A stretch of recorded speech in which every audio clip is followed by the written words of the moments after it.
Hi, this is Fakhruddin, Assistant Professor of Commerce. This video is developed as per the syllabus of Kuvempu University for 5th semester BCom Advanced Accounts.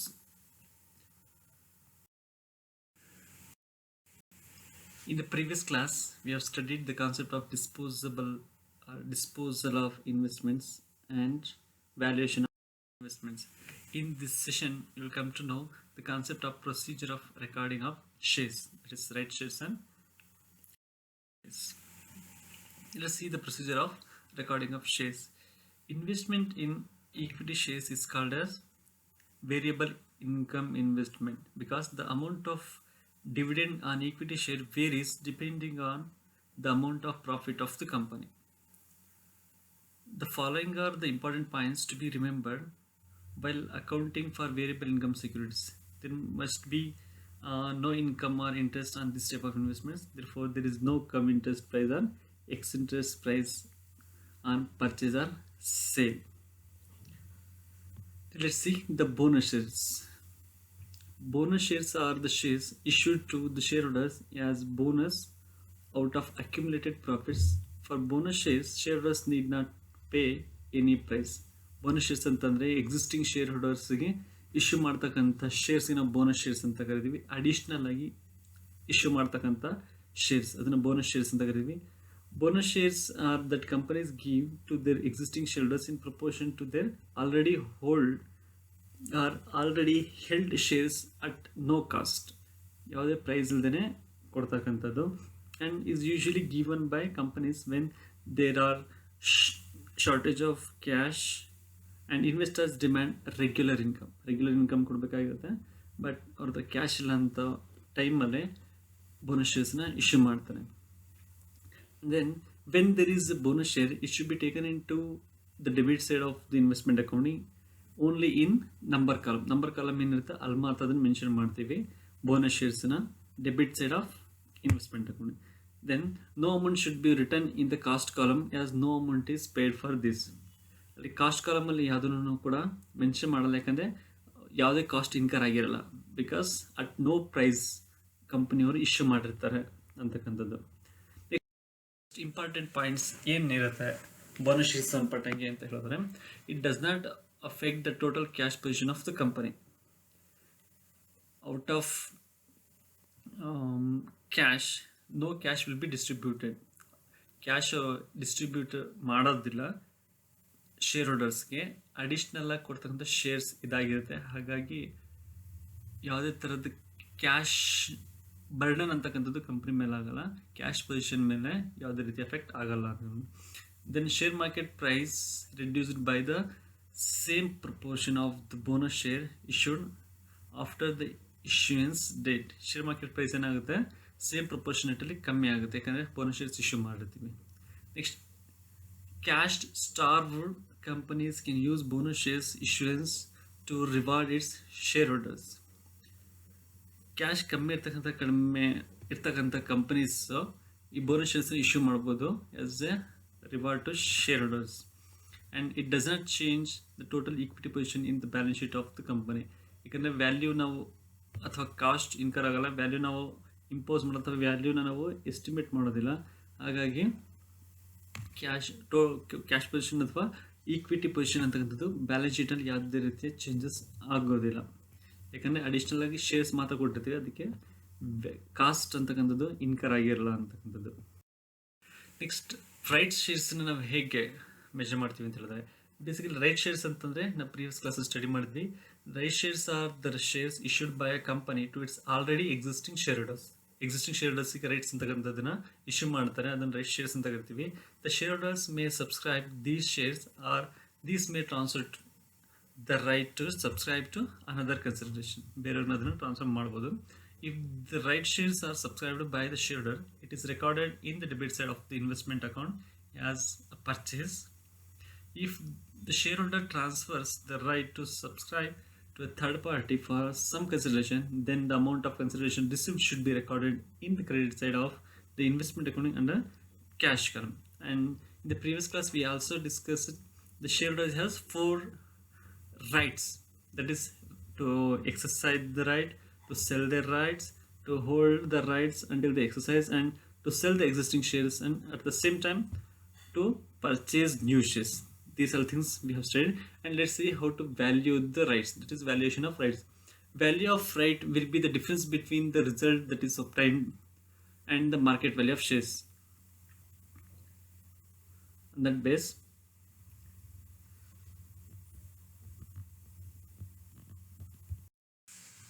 and then in order to make the proper valuation of right relating to right shares, the market value of the old holdings and the total issue price of the new holdings must be added, and the same must be divided by the total number of new and old holdings.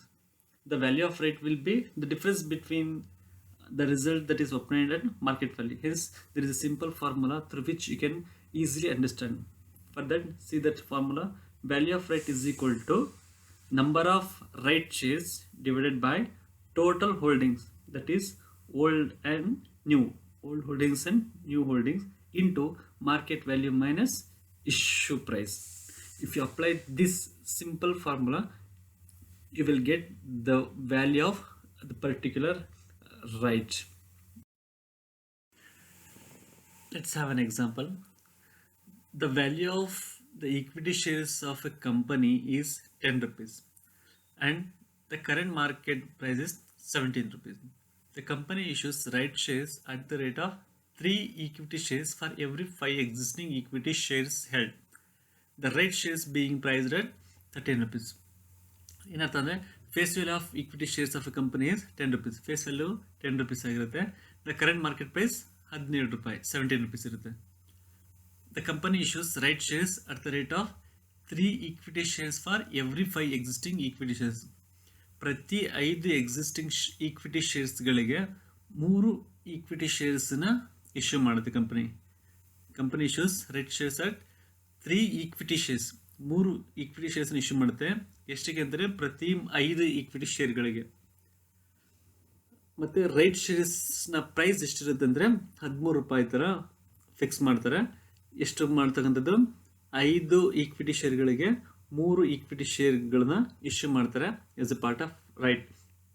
ಇನ್ನು simple formula ಪ್ರೀವಿಯಸ್ಸಿಗೆ ಸ್ಲೈಡಲ್ಲಿ ನೋಡಿದ್ವಲ್ಲ, ಆ ಥರ formula apply ಮಾಡಿದ್ರೆ ನಮಗೆ answer ಸಿಗುತ್ತೆ. Let's have a solution. First ಫಾರ್ಮುಲಾನ ಬರ್ಕೋಬೇಕಾಗುತ್ತೆ.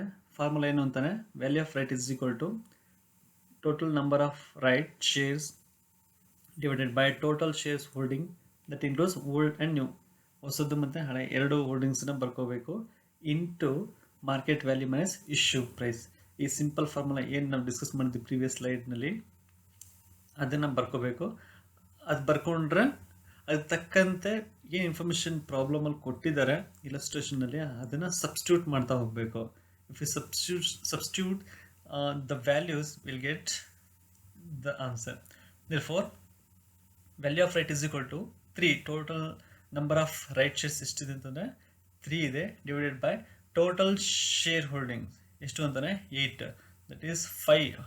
ಮೊದಲನೇದು 5 ಶೇರ್ಸ್ಗೆ 3 ಥರ ಇಶ್ಯೂ ಮಾಡಿರೋದವರು, 5 ಶೇರ್ ಇತ್ತು, ಅದು 5 ಪ್ಲಸ್ ಪ್ರತಿ 5 ಶೇರ್ಗೆ 3 ರೈಟ್ ಶೇರ್ಸ್ನ ಅವ್ರು ಇಶ್ಯೂ ಮಾಡಿದ್ದಾರೆ, ಪ್ಲಸ್ 3, 5 + 3 ಅನ್ನೋದು 8 ಆಗುತ್ತೆ, ಇಂಟು ಮಾರ್ಕೆಟ್ ವ್ಯಾಲ್ಯೂ 17 ರೂಪೀಸ್ ಇದೆ, 17 ರೂಪಾಯಿ, ಮೈನಸ್ 13 ರೂಪಾಯಿ ಆ್ಯಕ್ಚುಲ್ ಆಗಿ ಕೊಟ್ಟಿರ್ತಕ್ಕಂಥ ಇಶ್ಯೂ ಪ್ರೈಸು, ಅದನ್ನು ಸಬ್ಸ್ಟಿಟ್ಯೂಟ್ ಮಾಡಿದ್ವಿ. ನೆಕ್ಸ್ಟ್ ಬರ್ಕೋಬೇಕಾದ್ರೆ 3 ಡಿವೈಡೆಡ್ ಬೈ 8 ಯಾವುದು ಅಂತಾನೆ 5 + 3ನ ಬರ್ಕೊಂಡ್ವಲ್ಲ ಅದು, ಇಂಟು 4 17 ಮೈನಸ್ 13 ಮಾಡಿದ್ರೆ 4 ಬರುತ್ತೆ. ಇದನ್ನು simple mathematical formula, mathematical operation carry ಮಾಡಿದ್ರೆ 1.5 ರೂಪೀಸ್ ಬರುತ್ತೆ. ಇದು ವ್ಯಾಲ್ಯೂ ಆಫ್ ರೈಟ್. ಒಂದು ರೈಟಿಗೆ ಎಷ್ಟು ರೂಪಾಯಿ ಅಂತಾನೆ 1.5 ರೂಪೀಸ್ ಅಂತ ಆಗುತ್ತೆ. ಆಲ್ಟರ್ನೇಟಿವ್ಲಿ ನಾವು ನೋಡೋದಾದರೆ ಬೇರೆ ಮೆಥಡಲ್ಲಿ, market value of 5 existing holdings, that is 17 rupees, that is market price, into 5 equity shares ಎಷ್ಟಾಗುತ್ತೆ ಅಂದರೆ 85 ರೂಪೀಸ್ ಆಗುತ್ತೆ. ನೆಕ್ಸ್ಟ್ ಅದಕ್ಕೆ ಆ್ಯಡ್ ಮಾಡಬೇಕು ಇಶ್ಯೂ ಪ್ರೈಸ್ ಆಫ್ 3 ಹೋಲ್ಡಿಂಗ್ಸ್, 3 ಶೇರಿಗೆ ಎಷ್ಟಾಗುತ್ತೆ ಅಂತಕ್ಕಂಥದ್ದು, ದಟ್ ಈಸ್ ಇಶ್ಯೂ ಪ್ರೈಸ್ ಎಷ್ಟು ಅಂತಾನೆ 13 ರೂಪಾಯಿ, 13 ಇಂಟು 3 ಇಶ್ಯೂ ಮಾಡ್ತಾ ಇರ್ತಕ್ಕಂಥ ಈಗ ರೈಟ್ ಶೇರ್ಸು, 13 ಇಂಟು 3 39 ಆಗುತ್ತೆ. ಟೋಟಲ್ ವ್ಯಾಲ್ಯೂ ಆಫ್ ಹೋಲ್ಡಿಂಗ್ ಎಷ್ಟು ಬರುತ್ತೆ ಅಂತಂದರೆ 85 ಪ್ಲಸ್ 39 ಮಾಡಿದ್ರೆ 124 ರುಪೀಸ್ ಬರುತ್ತೆ. ಈ 124 ಸಿಂಪಲ್ ಮ್ಯಾಥಮೆಟಿಕಲ್ ಆಪರೇಷನ್ ನಾವು ಮಾಡಬೇಕಾಗುತ್ತೆ. That is value of each share is equal to therefore value of each share is equal to 128 divide by 8. That is total share holdings ಇರೋದು. ಇದು ಟೋಟಲ್ 124 ರುಪೀಸ್ ಏನು ಬಂದಿದ್ದು total amount ಇರುತ್ತೆ. ಅದು ನಾವು ಪ್ರತಿ ಶೇರ್ಗೆ ಎಷ್ಟು ಅಂತ ತಿಳ್ಕೊಬೇಕು ಅಂತಾರೆ 8ರಿಂದ ಡಿವೈಡ್ ಮಾಡಬೇಕು. That is total shares holding. Total shares ಎಷ್ಟು ಇರ್ತಕ್ಕಂಥದ್ದು 5 ಪ್ಲಸ್ 3 8 ಏನಿದೆ ಅದು 8ನ ಡಿವೈಡ್ ಮಾಡಿದ್ರೆ 15.5 ಬರುತ್ತೆ. ನೆಕ್ಸ್ಟ್ ಇದು ಓವರ್ ಆಲ್ 8ಗೆ ಆಗ್ತಕ್ಕಂಥದ್ದು. 8 ಶೇರ್ಸ್ಗೆ 15.5 ಅಷ್ಟಾಗುತ್ತೆ. ಅದೇ ವ್ಯಾಲ್ಯೂ ಆಫ್ ಎ ರೈಟ್ ಪ್ರತಿ ರೈಟಿಗೆ ಎಷ್ಟಾಗುತ್ತೆ ಅಂತಾನೆ that is market price 17 minus ಇವಾಗ ವ್ಯಾಲ್ಯೂ ಆಫ್ ಈ ಶೇರ್ ಪ್ರತಿ ಶೇರ್ನ ವ್ಯಾಲ್ಯೂ ಎಷ್ಟು 15.5 ಲೆಸ್ ಮಾಡಿದ್ರೆ ಪ್ರತಿ ರೈಟ್ ಶೇರ್ಗೆ 1.5 ರುಪೀಸ್ ಬರುತ್ತೆ. 15.5 ಬಂದಿದ್ದು ವ್ಯಾಲ್ಯೂ ಆಫ್ ಈ ಶೇರ್ ಪ್ರತಿ ಶೇರ್ನ ವ್ಯಾಲ್ಯೂ ಎಷ್ಟಾಗುತ್ತೆ ಅಂತಾನೆ ಮರ್ಜ್ ಮಾಡಿ ತೊಗೊಂಡಾಗ 15.5 ಬರುತ್ತೆ. ವ್ಯಾಲ್ಯೂ ಆಫ್ ರೈಟ್ ಮಾಡಬೇಕು ಅಂತಾನೆ ಆ್ಯಕ್ಚುಲಿ ಮಾರ್ಕೆಟ್ ಪ್ರೈಸ್ 17 ಇದೆ, ಅದರಲ್ಲಿ ಆ್ಯಕ್ಚುಯಲ್ ವ್ಯಾಲ್ಯೂ ಆಫ್ ಈ ಶೇರ್ನ ನಾವು ಲೆಸ್ ಮಾಡಿದ್ರೆ 1.5 ಬರುತ್ತೆ. ಅದು ರೈಟ್ ಶೇರ್ನ ವ್ಯಾಲ್ಯೂ ಆಗುತ್ತೆ.